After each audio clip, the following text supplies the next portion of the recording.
लक्ष्मी नहीं आ रही, किसी कारणवश कोई कार्य ऐसा हो गया हो कि आप बहुत मेहनत कर रहे हो, सफलता नहीं मिल रही हो, लक्ष्मी प्रवेश नहीं कर रही हो। किसी भी माला को जपने से पहले, किसी भी मंत्र का स्मरण करने से पहले, चाहे आपके गुरु ने जो मंत्र दिया हो, जो माला दी हो, या आपका इष्ट देव कोई भी हो, आपका इष्ट देव कोई भी हो, आप किसी की भी माला जप रहे हैं, किसी का भी मंत्र जप रहे हैं, किसी का भी स्मरण कर रहे हैं, पर सबसे पहला, अगर मंत्र जपने से भी पहले अगर मूलता दी जाती है, मंत्र जपने के पहले भी अगर कहा जाता है, तो यही कहा जाता है कि सबसे पहले अगर आप कोई मंत्र जप रहे हो, मंत्र का स्मरण कर रहे हो, तो पहले पंचाक्षर मंत्र का स्मरण करिए। कौन सा मंत्र का? पंचाक्षर मंत्र। पंचाक्षर मंत्र कौन सा है? नमः शिवाय। कौन सा मंत्र है? नमः शिवाय।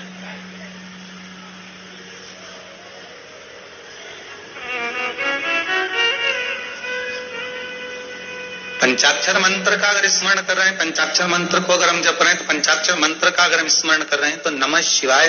आप किसी भी मंत्र को जपें, किसी भी माला को जपें, किसी का भी स्मरण करें, पर पंचाक्षर मंत्र का स्मरण होना जरूरी है। पंचाक्षर मंत्र का होना जरूरी। कारण क्या है? माना आपने ओम नमो भगवते वासुदेवाय 12 अक्षर मंत्र का स्मरण करा, माना आपने गायत्री मंत्र का स्मरण करा, माना आपने त्र्यंबकेश्वर मंत्र का, महामृत्युंजय मंत्र का स्मरण करा।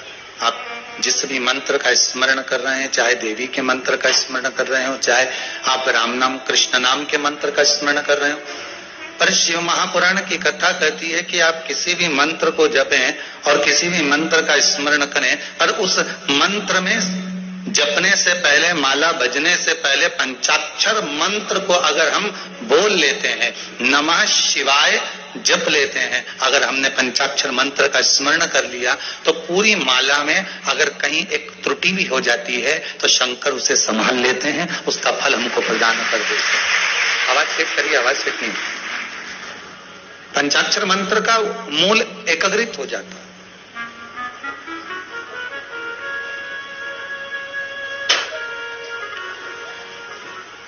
पंचाक्षर मंत्र की मूलता हमारे सारे दोषों को समाप्त कर देती है। अगर आप पंचाक्षर मंत्र का एक स्मरण कर कर किसी भी मंत्र को जप रहे, शिव महापुराण की कथा तो यहां तक कहती है महाराज जी की, अगर मान लो आप किसी पूजन को कर रहे हैं और पूजन में आपको लगता है कि गलती हो रही है,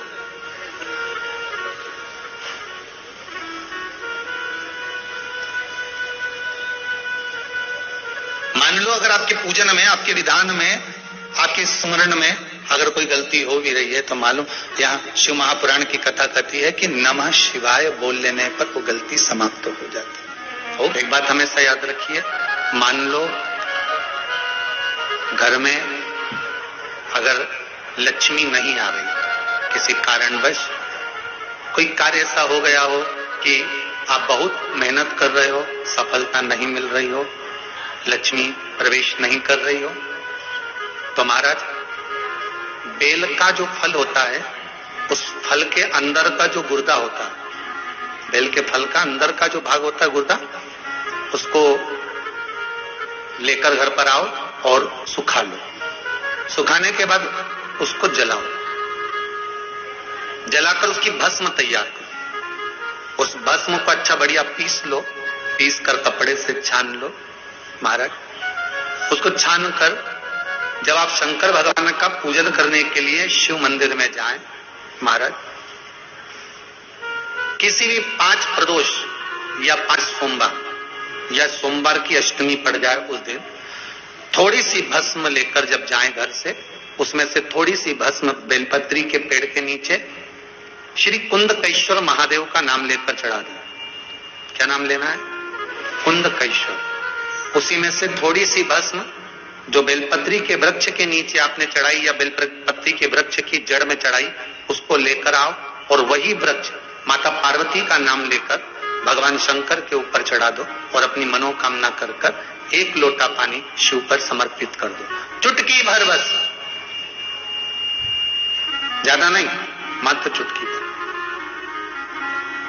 5 प्रदोष भी पूरे नहीं होंगे और बाबा चाहेगा कि आपका जो लक्ष्मी रुकी हुई है या व्यापार नहीं चल रहा या कार्य नहीं हो रहा, तो बाबा उसको 1 प्रदोष 2 प्रदोष करोगे, तीसरे प्रदोष में तो बाबा धक्का लगा ही देगा, कैसे ही लगाए वो लगा।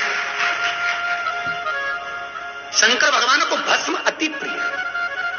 बेलपत्री किसका प्रतीक है? माता पार्वती। जब मां जगत जननी जगदम्बा, आप लोगों ने अभी नवरात्रे गए हैं तो नवरात्रि में दर्शन किया होगा, माता का जहां यज्ञ होता है, सप्तसती से यज्ञ हो चाहे मां अंबे जगदम्बा का जो यज्ञ होता है, उसमें बेले के फल की भी आहुति लगती है।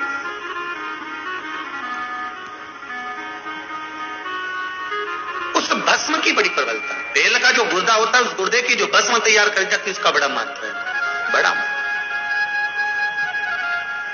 हम तो यहां तक कहेंगे, देसी गाय का घी हो, कौन सी गाय का?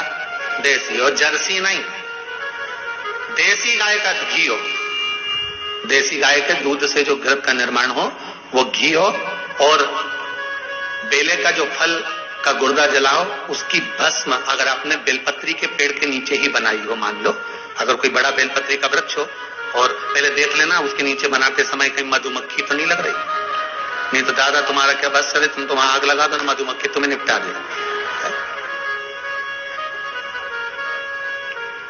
हो जाता है। एक बार हमारे वो कार्यकर्ता है ना बंटी जी, तो उनके परिवार के साथ में कहीं पिकनिक मनाने गए, और पिकनिक मनाने गए तो बढ़िया उन्होंने पेड़ के नीचे कंडा जलाया बाटी सेकने के लिए। अब ये तो सेक रहे थे बाटी, ऊपर से आ गई मधुमक्खी, इनको बना दिया डबल रोटी। सब पड़े हॉस्पिटल में। तो खबर मिली, हम लोग कथा में थे कि साहब ऐसा ऐसा हो गया। हमने कहा मधुमक्खियों ने आक्रमण कर दिया। तो गए कहां थे? तो क्या पिकनिक मनाने गए थे? तो भोजन घर से नहीं ले गए? क्या नहीं, घर से तो दाल ले गए, तो बाल्टी तो वही बनाई।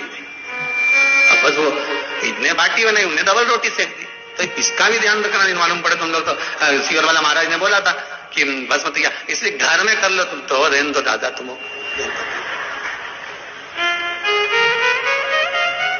और उसका भी एक महत्व है। बेलपत्री के पेड़ के नीचे बेल के फल का गुर्दा की, अगर थोड़ा सा भी सूखा हुआ कहीं बेल का फल का गुर्दा मिल जाए, उसको जलाकर उसकी भस्म तैयार करें। उस भस्म को पीस लें, पीस कर उसको काजल जैसा तैयार करके डब्बी में रख ले महाराज।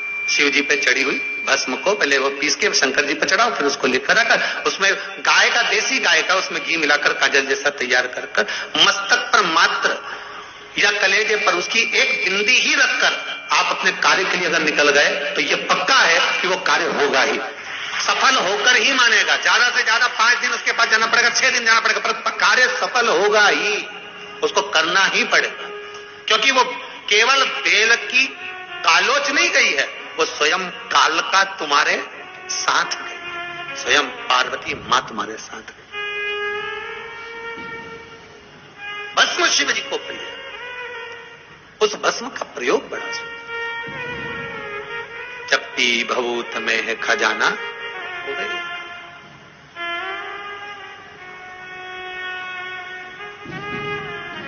शंकर भगवान का अनुमोदन स्मरण शिव महापुराण की कथा कहती सुख देने वाला। कभी कभी भगवान का अगर स्नान कराने जा रहे हो शिव मंदिर में, या अपने घर पर भी आप शंकर जी का स्मरण कर रहे हो, प्रयास करा करो। कभी कभी बाजार में से चंदन अगर मिल जाए लाल तो अच्छी बात है, नहीं मिले तो बेलपत्री की जो तुम डंडी और फेंक देते हो पत्ती तोड़कर, उसी डंडी को सुखा लीजिए और उसको पत्थर पे घिसकर उसका चंदन बनाकर पानी में मिलाकर शंकर जी को चढ़ा दीजिए। कोई विशेष कार्य के लिए बता रहे हैं, जब बहुत विशेष कार्य, बच्चा एग्जाम देने बैठ रहा है या जॉब के लिए जा रहा है और नहीं हो रहा काम, तो उस बेटे से कह रहे ये डंडी को घिस बेलपत्री की जड़ को घिस और इसको घिसकर इसको पानी में मिला और पानी शंकर को चढ़ा।